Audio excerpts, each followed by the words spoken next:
Calendar कितने लोगों ने घर में लगाया आलू का घर? ओके, हाँ तो लगभग सभी लोगों ने ऊपर किया है। समझ में आया? आंसर सब आ रहे हैं? किसी को कोई परेशानी? किसी को किसी परेशानी का सामना करना पड़ा? किसको करना पड़ा? काय में बताओ। कुछ नहीं आ रहा है? अच्छा, कुछ क्वेश्चन नहीं आ रहे थे, ऐसा बोलो। हमने कहा कुछ सही नहीं आ रहा, मतलब ही क्या हुआ? कैलेंडर पढ़ने। चलो उसको देख लेते हैं अपन। एक नहीं आया? एक नहीं आया?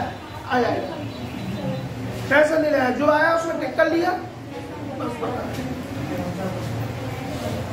चलिए, और तो सब बन रहे थे। क्यों भैया? तिवारी जी आ रहे थे सब, मजा आया। लेकिन ये मजा 10 दिन तक रहेगा, अगर भूल जाओगे। समझ गया ना? इससे अच्छा है कि उसको रिवीजन करते रहे, तो वो दिमाग में चीज बनी रहे। आज देखिए नया टॉपिक है,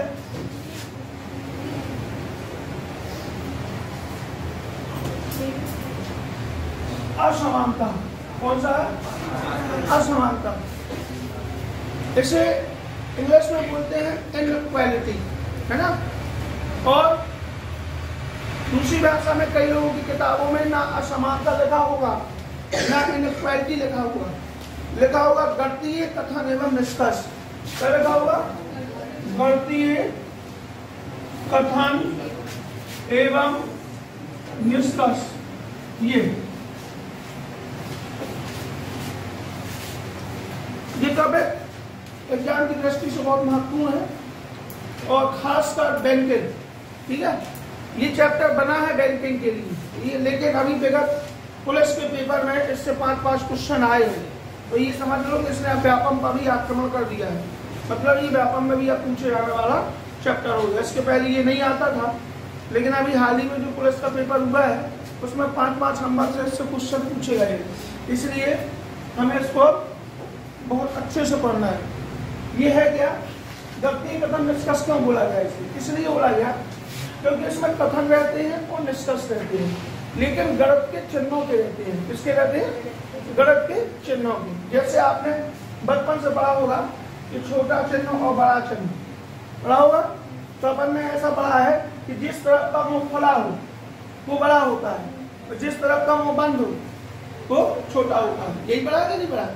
ठीक है, इसके बाद होता है बड़ा है बराबर, या तो बड़ा है या तो बराबर है, या तो छोटा है या तो बराबर है, या बराबर है। इस प्रकार के विभिन्न प्रकार के चिन्हों के बारे में पढ़ रहे हैं। सवाल ये है कि यहाँ बैठे आधे से लोगों को ये पता नहीं रहता ये चिन्ह काय का है। ठीक है, छोटा कि बड़ा। जिनका मैथ्स कमजोर है उनको पता नहीं रहता ये चिन्ह छोटे हैं कि बड़े हैं। जैसे कि हमें बहुत पता नहीं है कि कौन सा चिन्ह छोटा है और कौन सा बड़ा है। तो इसमें अपन को 4-5 टाइप के क्वेश्चन मिलते हैं, जो कि थोड़ी सी कठिन क्वेश्चन होते हैं। सवाल ये है कि सर अगर चिन्ह के बारे में नहीं पता तो आप बताएंगे, तो हम नहीं बताएंगे। हमें कुछ ऐसे तरीके से सॉल्व करना है जिनमें हम चिन्हों का प्रयोग तो करें, लेकिन गणित के तरीके से अपने तरीके से चिन्हों का क्या करें? प्रयोग करें। कैसे करें वो देखें। इन चिन्हों की डेफिनेशन हम आपको जो बताएंगे आपको वही ध्यान रखना है। क्लियर है? जैसे हमने आपसे कहा कि जो ये चिन्ह है, ये चिन्ह बड़े का चिन्ह है। कैसे बड़ा है? कहते हैं बी और ए, तो आप क्या कहोगे? ए बड़ा है बी से, कहोगे कि नहीं? ए बड़ा है बी से, तो कोई दिक्कत नहीं है। हमें इस चिन्ह का प्रयोग करना है कि अगर ये अकेला चिन्ह या ये अकेला चिन्ह, दोनों चिन्ह छोटा और बड़ा, तो इसे हम कहेंगे सिंगल गेट। क्या कहेंगे? क्या कहेंगे? Single gate. समझे? अगर अकेला आपको चिन्ह मिलता है तो उसे आप क्या बोलोगे? सिंगल गेट बोलोगे। ठीक है, यदि आपको ऐसा गेट मिलता है तो ये होगा आपका डबल गेट। कौन सा होगा? Double gate. इसे ध्यान रखिएगा। और यदि आपको ये मिलता है तो ये होगा ओपन गेट। क्या होगा? Open gate. ये बात समझ में आ रही है आपको? ये बात समझ में आ रही? अब बताओ कि आपको चिन्हों को याद करने की जरूरत है? नहीं है। आपने अकेला चिन्ह देखा तो वो कौन सा होगा, सिंगल गेट। यदि कोई उसके नीचे हल्का सा चिन्ह बना हुआ है तो वो कौन सा गेट होगा, डबल गेट। क्लियर है।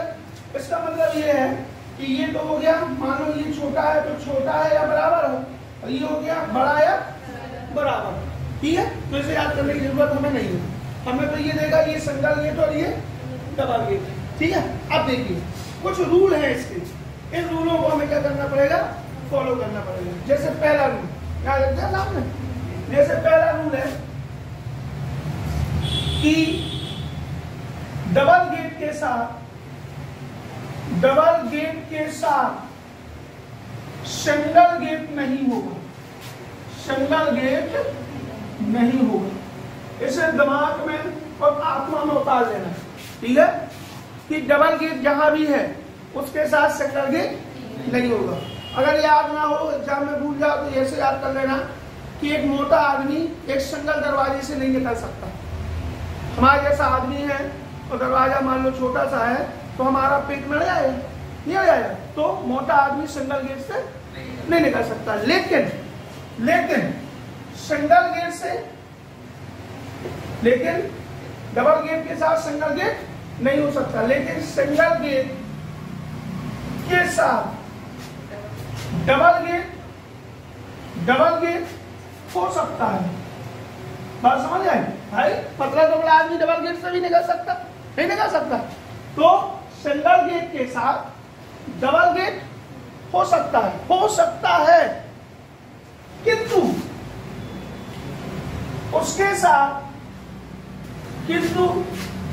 उसके साथ कोई एक सिंगल गेट होना चाहिए,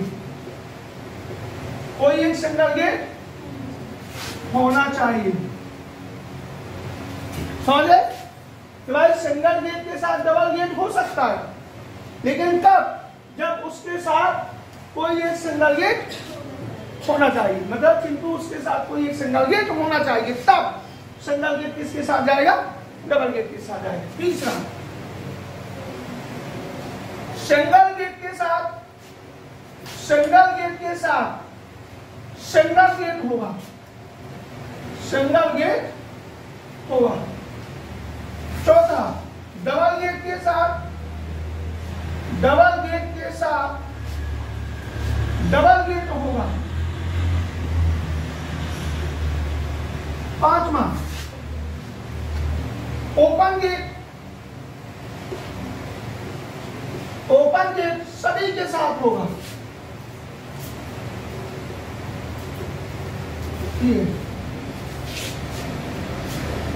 बात समझ गए? ये कितने रूल है? 5 रूल है। समझ में आ रहा है? हम यकीन के साथ दे सकते हैं, अभी किसी को समझ में नहीं आया, अभी किसी को समझ में नहीं आया। ठीक है, और ना आने दो, हम चाहते हैं कि समझ में ना आए। क्योंकि अभी ये रूल लिखे हमने, ये क्या लिखे अभी हमने, रूल तो जब समझ में आएंगे ना, जब हम एग्जाम्पल से समझाएंगे, जब ना समझ में आएंगे।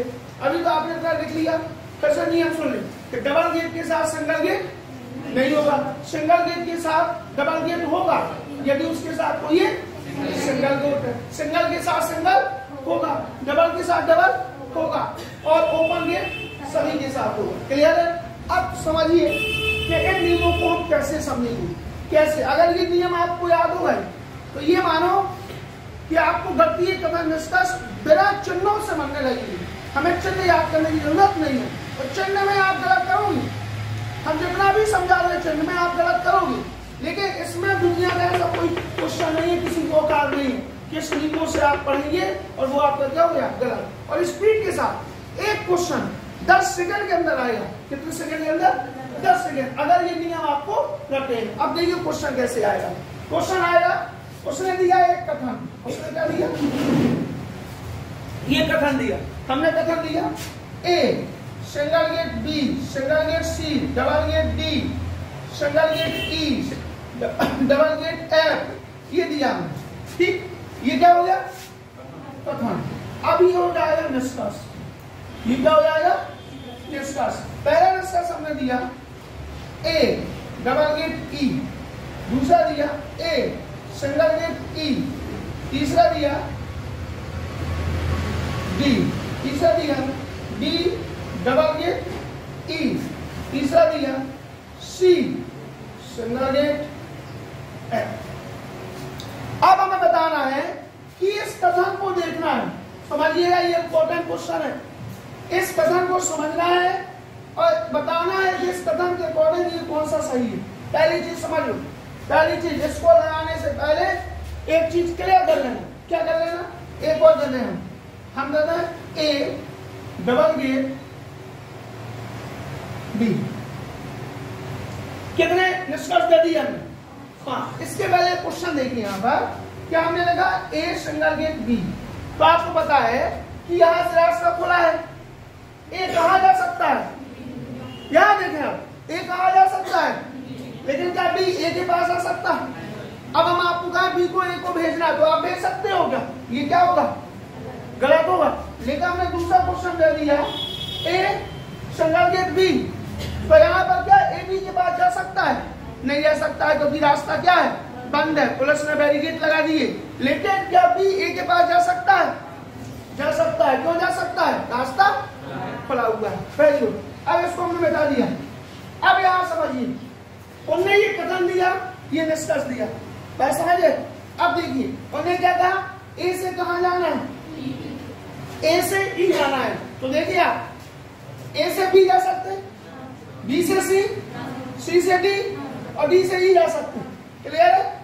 हमारा ए से ई तक का रास्ता खुला है, हम जा सकते हैं। लेकिन यहाँ कौन सा गेट है? Double gate. तो डबल गेट के साथ सिंगल गेट नहीं होगा। तो आप देखो ए से लेकर कहां तक? ई तक के बीच डबल गेट के साथ सिंगल गेट है ना, ये है। तो क्या ये सही होगा? तो ये क्या हो जाएगा? क्यों? क्योंकि डबल गेट के साथ सिंगल गेट नहीं चलेगा। तो पहला निष्कर्ष क्या हो गया? गलत हो गया। अब हम दूसरा पकड़ेंगे, ए सिंगल गेट बी। ए से डी तक के रास्ते खुले हैं, पूरा खुला है। कौन सा गेट है? सिंगल के साथ डबल चलेगा, सिंगल के साथ डबल चलेगा, किंतु यदि उसके साथ कोई सिंगल है, सिंगल के नहीं, डबल के सिंगल के साथ डबल चलेगा यदि उसके साथ सिंगल है। तो ये क्या हो जाएगा? लेकिन अगर इसी की जगह हम ऐसा और कर दें तो सिंगल के साथ डबल तभी चलेगा जब उसके साथ सिंगल है। तो ए से डी के बाद कोई सिंगल है क्या? तो अब क्या होता है? गलत होगा। लेकिन यहाँ पर क्या था? सिंगल था, तो डबल सिंगल के साथ डबल चलेगा यदि उसके साथ, तो दूसरा क्या होगा? सही होगा। तीसरा, बी डबल गेट ई। बी कहाँ है? ये है। और ई कहाँ है? ये है। रास्ता खुले हैं पूरे, देख रहे हो आप, पूरे रास्ते खुले हैं। तो डबल गेट के साथ सिंगल गेट नहीं चलेगा। तो ये भी क्या हो जाएगा? गलत हो जाएगा। अगला देखा हमने सी सिंगल गेट एफ। सी जे है, एफ जे है, पूरे रास्ते खुले हुए हैं, खुले हुए हैं, लेकिन सिंगल के साथ डबल चलेगा यदि उसके साथ कोई सिंगल है। भले एक सिंगल हो, लेकिन सिंगल होना चाहिए। सिंगल के साथ डबल गेट हो सकता है किंतु उसके साथ कोई, अब देखो सी से एफ जे है, सिंगल गेट के साथ डबल चलेगा यदि उसके साथ, तो ये भी क्या हो जाएगा? सही हो जाएगा। आखिरी देखते हैं, ए से डी जाना है तो नहीं जा सकते, रास्ता बंद है, तो ये गलत होगा। अभी हम नहीं कह सकते क्योंकि ए से डी नहीं जा सकते, लेकिन डी से ए तो आ सकते हैं। तो हम देखेंगे डी से ए आना है, तो देखो डी से ए आ सकते क्या? नहीं आ सकते, क्योंकि डी से सी आई नहीं आ सकते, क्योंकि रास्ता क्या है? बंद है। तो ये क्या हो जाएगा? गलत। केवल सही कौन होंगे? दो, ए सिंगल गेट डी और सी के सिंगल गेट एफ। अब बताए, अब आया होगा समझ में अब आया होगा। ये नोटों में से समझ में नहीं आया होगा, बात समझ आए? अब बताइए किसे समझ में नहीं आया? ये तो पहला टाइप है, इसके जितने भी टाइप हैं यही नियम लगाना है। समझे? क्या कौन नियम लगाना? ये नियम लगाना है। इस नियम के अलावा पूरे टाइप खत्म हो जाएंगे, लेकिन नियम अपने आप स्थिति में खबर बना